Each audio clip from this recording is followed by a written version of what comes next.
Welcome to Table for One. I'm the narrator, and in today's video, I'll be talking about and playing Aqua ROVE. Let's get rolling.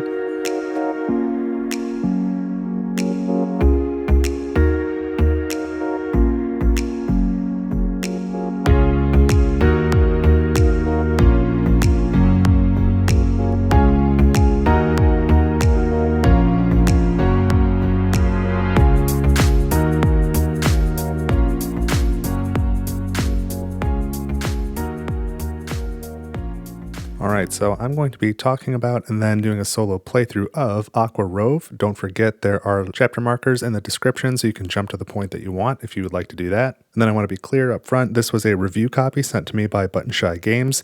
If you want to see how I handle review copies, you can go to my website tablefor1.games and click on the section for publishers to see all the information you might want about that. But first I'll start with a quick history between me and Button Shy Games, their wallet games here, which I really enjoy personally.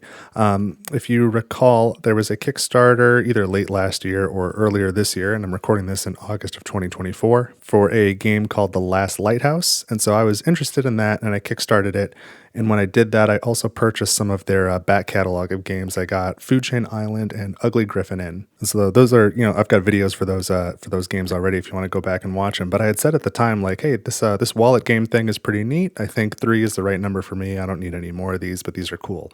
And then since then, about a month ago, they sent me a review copy of Nice Cuppa. And again, you can go back and watch that video if you like. But I was really impressed with that game. That was super cool. I was like, I've got to give these wallet games another look. And so I've actually decided when a Nice Cuppa, when the Kickstarter goes live in a couple weeks here, I'm going to personally back that one because I would really like to have a full copy of that game with the wallet and everything. I really like it. So that's a personal endorsement, not a paid one. But at that time, I also decided, hey, I want to give these wallet games another look. So I went onto the Button Shy website and ordered a bunch more of them. So over the next few weeks, I'm going to try to do a combination of releasing solo playthroughs of more of these Button Shy wallet games, along with, at the same time, I'll be playing some larger big box games too. So if you like bigger games, I'll still be doing that. But if you like these wallet games, I've got probably another month's worth of content for that as well. So I'm pretty excited for it. So today let's talk about Aqua ROVE. This is a sequel game in the ROVE series now. The original was just ROVE, which was for Results-Oriented Versatile Explorer. And they did a Kickstarter, Button Shy did a Kickstarter back in April for Aqua ROVE as well as ROVE Junior. And at time of recording, again in August of 2024, that Kickstarter is just now fulfilling. And then if you miss the Kickstarter, Aqua ROVE and ROVE Junior are going to be available on the Button Shy website for purchase. And they've also got a lot of print and plays on their website as well, if that's something you're interested in. So this is a final production copy of Aqua ROVE. So I've got the wallet, the instruction manual, and then the 18 cards inside. I have not played any of the ROVE games before, so I'm coming at this with fresh eyes, and I can tell you don't have to have played any ROVE games to enjoy Aqua ROVE. It's a fine place to just jump right in. So let me tell you a little bit about how to play this, and then we'll play it. So when we open it up here, we've got the rule book, which is typical of Button Shy games, just a little fold out, two-sided there. It's not super complicated. And we'll take this stuff aside. And so you have 6 module cards that look like this. And they've got a little star on one side, and the other side is an X. So they can be, they can be charged or spent. And then we've got these 12 other cards. They're missions on one side and movement on the other side. So let's take a look at how setup works for this. So you are a robotic explorer in the deep sea, and I think these modules basically represent your different parts as a robot. So you've got your engine here, your rudder, your brain, your sonar, your propeller, and your gadget. And if you can see the artwork on here, there's little lines coming off the top and bottom, the left and right, and then also the 4 corners. So these are they're considered next to each other if they're touching diagonally or orthogonally. So these are like your module pieces of your robot. As you're playing the game, you'll have a mission that'll tell you need to make this configuration with your modules. And let's see if I can hold it a little bit closer for you. And so each of these mission cards is telling you you need to get your modules into this configuration, and there's always two that are specifically called out that need to be in certain spots in order to complete the mission. And so after you've completed this little mission piece, you draw another one, and it's kind of nice artwork wise. The cards kind of draw a little picture of your adventure, and you've won when you've completed 7 of these cards. And so the puzzle part of this is the backside of these cards are your movement cards. And so these allow you to move the modules around in different ways. So there are 4 types of cards, and there are 3 copies of each within the deck. So by default, they tell you this is how many movement points you get this turn, so 2, 3, 3, or 4. And then each one at the bottom says, if, when you first play this card, these 2 specific modules are touching each other, which again does include diagonals, then you get 1 additional movement. So the combinations at the bottom are all going to be different. But if you have that combination, then it would be 3, 4, 4, and 5 moves respectively. And then each of these cards pictorially is telling you what kind of movement you can perform. So this one says you can, 2 times, you can take any module and move it any number of spaces, that's what this arrow indicates on the outside, in any of the 8 directions. So I might take this one and move it diagonally a couple spaces, and I might take this one and then move it this way. And after each movement, every single one of your modules must be touching and all contiguous. None of them can be isolated or have a separate piece off to the side like this. Everything must be, one contiguous robot the whole time. So you check that after each move. You don't have to take all the movements. You can get rid of the card when you're done. If you only wanted to do 1 move instead of 2, that's fine. It's a little inefficient, but okay. So that's what these arrows do. So this 3 card also has arrows, but this says you can only move cards, up, down, left, and right. You can't move them diagonally when you use that card. This one has all 8 directions, but it has like little blocks at the end of each of these lines. And so what this one is telling you is you can move 3 times, take a card, and move it 1 space at a time. So you can't hop over other cards and go as far as you want in each direction. It's 3 movements, 1 space at a time. So you might go 1, 2, 3, for example. And importantly, your cards your modules must always be touching after each movement, but also you can never have a card on top of another card. So if I want to move this one up, I've got to get this one out of the way first. I can't go over it. And lastly, there's these cards. It lets you do 4 movements, and you can only go in the orthogonal directions, up, down, left, and right. And there's like a little bumper on the end of each of this pieces. And what that is saying is when you move, it will push anything else in the same direction. So if I want to move this one left or move it right, it'll push this one to the right. If I want to move it up now, it'll push everything up. So those are the different types of movement in this game. And then each of these modules up here can be used 1 time where you flip it over and get its special ability. So the X on the back just means that special ability has already been used. So these are 1-time effects that you can choose to use at any time. So the gadget's ability is you can take any 2 modules that are adjacent to each other and swap their positions. The rudder, when you use that special ability, you can ignore 1 required module in the mission's pattern.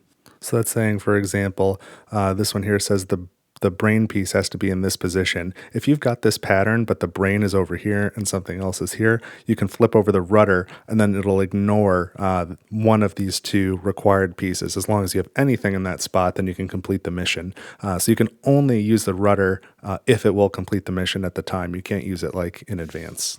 The brain allows you to reposition any 1 module that is already adjacent to the brain to any valid position. So anything that's touching the brain, you can pick it up and put it anywhere else that's legal. The engine piece allows you to add 2 movement points to whatever card you're playing. So if you're playing this one, for example, it starts with 3. If you hit this threshold, it could be 4. This is going to add 2 to that number. So from 3 to 5 or from 4 to 6. And it's kind of nice. There's little tick marks all around this card, 1, 2, 3, 4, and 5. So you can use it. You can spin it to keep track. I've got 3 movement left. I've got 2 movement left. I've got 1 movement left, so you don't forget how many movement points you've used. So that's a nice little visual cue. The sonar card, when you use that special ability, it allows you to discard a movement card from your hand and then draw 2 new ones. Now you can only use that as long as you have at least 1 movement card to discard, and the hand limit is 5, so you cannot go over 5. And lastly is the rudder. When you flip the rudder over, you can take any spent module and move it adjacent to any unspent module. So spent just means used. So maybe this one's already been used. When you flip this over to use its effect, it becomes used at that point. It becomes spent. So you can take any spent module and move it adjacent to a unspent module. So that's the module special abilities. So again, there are 6 of them. You need to win 7 missions to complete the game. And if any of that sounded even the least bit complicated, I promise it's not. And I will demonstrate that right now with a solo playthrough. All right, so let's go ahead and play Aqua ROVE. I am refilming this segment, which is something I don't typically do, but I made a pretty significant rules mistake the first time, and someone pointed out to me, I wish I could tell you who, but I don't have the account name anymore, so whoever that was, if you're watching this now, a second time through, put your name in the comments so I can give you proper credit. Thank you. Normally, I make mistakes on this channel all the time, and that's fine, but in a video that was with a review copy that I was given, I feel the need to reshoot it and get it right. So I'll point out the rules mistake that I made. It was not in the explanation that you've seen up until this point of how to play the game, but I'll point it out when I get there. So let's go ahead and shuffle up these cards. You always start with the modules in this configuration. You randomize them, but it's 2 columns of 3 cards, just like this. And here's our first mission. And so this mission is called Ride. So it looks like we're catching a ride with a whale, which, sounds like a good time. And then I think this is a really cool just design choice. The arms on the robot in this picture here, that's the shape that you're making with these cards. So just keep an eye out for that as we go through the 7 missions that we're going to play through. I think that's a pretty cool just design choice. And in this one, we need to have the engine and the rudder next to each other in these positions in order to complete it. So we'll put that first mission right there. And I'm going to take the top 5 cards off the deck. These are my first movement cards. And if you want a more challenging game, you can play with 4 cards or with 3. 4 would be hard, 3 would be, like impossible mode. That'd be very difficult. But the hand limit is 5. I'm going to play with 5. And so I have all of the 4 different movement types available to me. So now I just need to figure out how I want to move everything around to solve this puzzle. And so I'm going to start with this card, which lets me have 2 movement points, as many spaces as you want in any direction, and the gadget and the engine are adjacent to each other, so I actually get a 3rd movement point. So let's put this with 3 movement points up. And so for my first movement, I'm going to take the propeller and move diagonally here. For my second movement, I'm going to take the sonar and bring it down to here. And then for the 3rd movement, the sonar is going to jump over the engine to this position. So that's all my movement points. And then if you look, I'm in the right configuration, but the engine and rudder are not in the right positions. The rudder should be here. So rather than burn another movement card trying to get these all rearranged, I'm going to use the rudder's ability, one-time ability, to ignore one of the current mission's required modules. So the engine's in the right spot. It's just this one that's wrong. So I'm ignoring that, which then completes the mission. So when you complete a mission, you grab the next one and cover it up like this, and then the artwork connects, so it kind of tells a story as you go down of the missions you've completed, and then you draw 1 card. And this is where I made a mistake on my previous playthrough. I was drawing back up to 5 cards, but it's just draw 1 card each time you complete a mission, regardless of how many are currently in your hand. The hand limit is just 5, but you just draw 1 each time, not back up to 5. And so this new mission is Descend, and we need to have the propeller in the top left corner and the brain in the bottom right corner. And now that we've used this ability, there's no getting around those 2. All right, so I'm going to use this card, which gives you 3 movement points. I can move as many spaces as I want, but only up, down, left, and right. And then the sonar and the gadget are next to each other, so I actually get an extra movement point. So I'm going to start with 4. So I'll put this at 4 tick marks here. And let me just scoot these out of the way because these modules are going to be walking around. So I'm going to start by moving the sonar to here. So that's 1 move. And then the propeller will come down to here.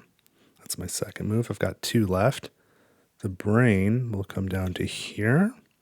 So I have 1 move left, and I'll move the propeller to here. So I'm out of moves. but I'm going to use the propeller's ability now. So when you flip it over, you take any spent module and place it adjacent to any unspent module. And so I'm going to take this spent rudder and place it adjacent to this unspent brain module. And by doing that, I have now completed this pattern with the with the propeller and the brain in the correct positions. So we get our third mission now. This is push. Okay, so we need the engine on top, and then the propeller, and then the 4 other pieces beneath in a straight line. And we draw 1 new card. So it's another one of these. So let's figure out how to make this work. And I think I'll use this card. So this is the one that can move up, down, left, or right and pushes. So we have 4 movement points to start, and the propeller and the gadget are not next to each other. So it's just going to be the 4. So I'll put it like this, and I'll start by moving the brain up. So it's going to push everything above it in that same direction. So that was 1 move. I've got 3 left. And let's slide this whole configuration over because I'll need a little bit more room. There we go. And now I'm going to have the propeller push to the right 2 times. So 1, 2. So let's mark off 2 more points. 1, 2. So I've got 1 more movement point left, and I will move the rudder up. So I'm out of movement points, but I'm going to use a special ability on the engine, which gives me 2 more movement points. So let's reset this to 2. So I've got 2 more moves. And I think the obvious choices here are I've got to move down 1, 2, just like that. So I've used my 2 remaining points. That card is spent, and now I have achieved this mission, push, with the engine and the propeller in the correct spots. So I'm going to draw mission number 4 now. This is squeeze. And so we've got kind of this zigzag pattern with the brain and the gadget next to each other on the bottom. And we draw 1 more card. So it's another one of these. And so for this mission, I'm going to use this card, which is 3 movement points. You can go 1 space in any direction at a time. And then I have the rudder and the propeller are next to each other, so I gain a 4th movement point. So let's set this to 4. And I'll use the first 2 to move the rudder up twice. 1, 2. So let's mark that 3, 2. And then I will move the engine to the right, 1. And I have 1 move left. I'm going to use a special ability now of the gadget, which says swap 2 modules that are adjacent to each other. So I'm going to swap these 2 modules. And now I have 1 movement point left, so I'm going to spend it to move the sonar up. And so I am out of movement points, but again, I have achieved the configuration here for this mission, this zigzag pattern with the brain and the gadget next to each other on the bottom. So now this deck is empty. I have nowhere to draw from. So you take this discard pile, you flip it back over, you do not shuffle it, and we draw mission 1, 2, 3, 4. This is mission 5 from here. And then we do draw 1 more movement card for ourselves. That goes here. And this one is called Evade. So I need the engine and the gadget next to each other, which is going to be a decent amount of shuffling to get there. And I think I want to use one of these 2 cards where it's 3 movement points. You can go as far as you want in any direction, up, down, left, or right. This one, the brain and the rudder are not adjacent, so I'd only get 3 points. This one, the sonar and the gadget are adjacent, so I would get 4 points. I think I can do it in 3, so I'm going to take this one. Maybe I can save that one for later. So I have 3 movement points right now. Where am I going to keep this? Maybe down here. And so for the first move, or action rather, before I make a move, I'm going to use a special ability of the brain, which is to place an adjacent module in any valid position. So let's show that this has been used. This is an adjacent module, and let's put it in any valid position, and I would like it to be right there. So they're right next to each other in order to complete this pattern. And now for my actual movements, I'll start by moving the propeller 1 to the right. And now I've got 2 movements left, and I'm going to move this rudder 1, 2.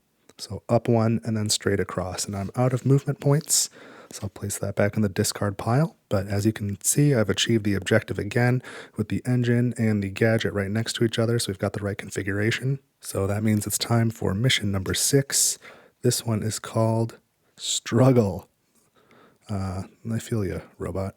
And so this is 2 modules and then 4 vertically. And in the vertical ones, we've got the propeller and then the gadget below it. And I do need to draw 1 more card for that completed mission. Here we go. All right. And I don't know, we're getting towards the end, so I'm going to start maybe being a little less efficient with my movement cards because I've used most of my abilities, but as long as I can get there in like 2 cards, that should be okay. So I think I'm going to start with, this one, because the sonar and the engine are next to each other, so I'll gain an extra movement point. So I get 4 movement points, and it's just 1 space in any direction, any of the 8 directions, 1 card at a time. And so I think I'll start by moving the gadget down. So it's 1 move. I've got 3 left. And then I'll move the propeller here diagonally. That's 2 moves. I've got 2 moves left. And so for those 2 moves, I think I'll move the sonar up 1 and the rudder left 1. So now I'm out of those movement points, but I can still use another card. And so I'll use this one. And the sonar and the gadget are not next to each other. So I have 3 movements. Up, down, left, and right, as many spaces as I want. So for the first, I'll just move the rudder over 1. Then I'll move the sonar left. And now for my last movement, I'll move the engine left. And now that's the end of this card. And I do have this pattern 1, 2, 3, 4. These 2 here with the propeller above the gadget. So that was mission number 6. So we take these 2 cards. Remember, we don't shuffle. We take the next card on the stack. That's mission 7. This one is going to be Observe.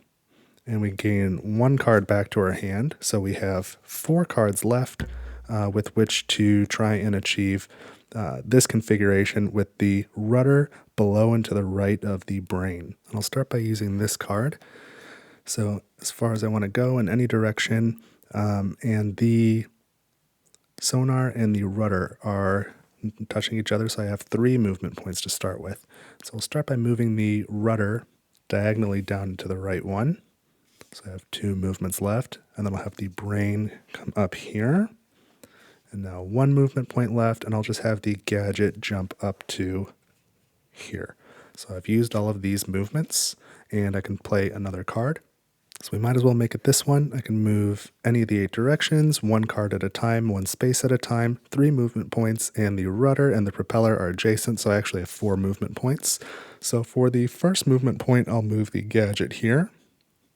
For the second movement point, I'll move the propeller up and to the left. And for the third movement point, I will move the propeller up. So I have 1 movement point left, but at this point I've achieved this configuration with the brain and the rudder in the correct positions. So we just finished our 7th mission. Oh my goodness, and look at how high that is. It's kind of funny how the modules walk around on the table as you go from mission to mission. It amuses me anyway.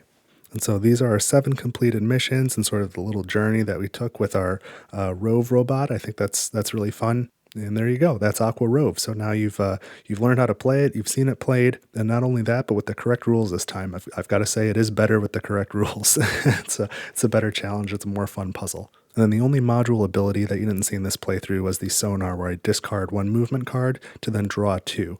That would be better probably in the first half of the game, because by the time it was the last module that I had, there weren't enough cards to draw from, so I wouldn't have really gained anything. But again, I do want to highlight some of the design choices that I think were really smart or really enjoyable. You know, again, I like this picture that it makes. I like that the little arm on the robot is the configuration that you're making. I think that was pretty cool. I really like the 8 lines coming off of each of these cards, just to remind you of how adjacency works. The tick marks on the cards so you can rotate these as you go are really good. When I played through the game the first few times, I didn't use as many of the module abilities. I kind of had to just learn the basic movement and get comfortable with that. But once I started using these, it really opened up the gameplay in an interesting way. And, you know, I'm not really at the skill level yet, but I think that the next level would be you can look at the next mission that's coming up and try and put your modules in such a way that it'll make the next one easy to achieve. So if you're really advanced, that would probably be cool. And then I just want to reiterate again, this is the first game in the Rove series that I've ever played. I would not know it was a part of a series, so this is a great entry point. But if you've already played the other Rove games, I'd be curious to hear about some of the differences, so make sure you let me know in the comments. Otherwise, if you like these Button Shy wallet games, as I mentioned, I've just bought a bunch of them of my own accord, and I'll be putting those out on my channel over the next few weeks, so now would be a good time to subscribe if you'd like to see that. This would also be a good time to like the video and share it if you think you know somebody who would enjoy it, and leave me some comments so I can say hi and we can interact a little bit. But that is it for this video. This is everything I know about Aqua ROVE. Again, thank you for pointing out the mistake I made so that I could reshoot this part because I do want to do it right. But that's what I've got this time on Table for One. Thank you so much for watching, and I will see you in the next video.